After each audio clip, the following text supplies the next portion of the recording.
एबे पुणी तातीरे लागिबो ब्रेक असह्य गुळुगुळी एवं गरमरू मिलिबो त्राही। आजिठू राज्य रे वर्षा हेबार संभावना रही।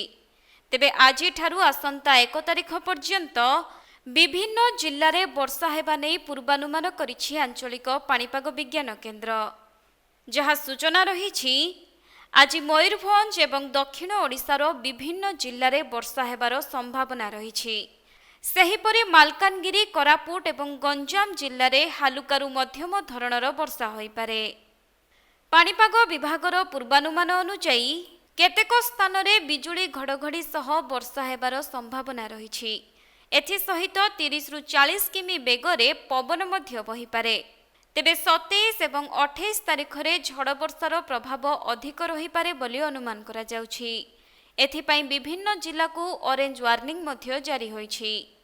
तेबे वर्तमान राज्य रे प्रचंड ताती रे कलबल हेउछि जनजीवन, किंतु आजि ठारू 1 तारिख जाए वर्षा हेबार संभावना थिबारु पुणी ताती रे ब्रेक लागिबो बोली अनुमान करा जाउछि।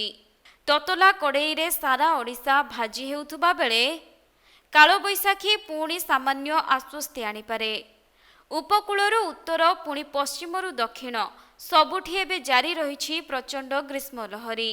आउ समस्ते अपेक्षा करी रहुछंती टिकिए ठंडा पवन को।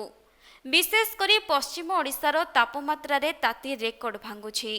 गत 22 तारिख रे झारसुगुड़ा जिल्ला रे एप्रिल मासर सर्वकालीन ताती रेकर्ड होइथिला, किंतु आजि ठारू वर्षा संभावना थिबारु सेही प्रचंड तातीरू किछि मात्रा रे आश्वस्ति मिलिबो।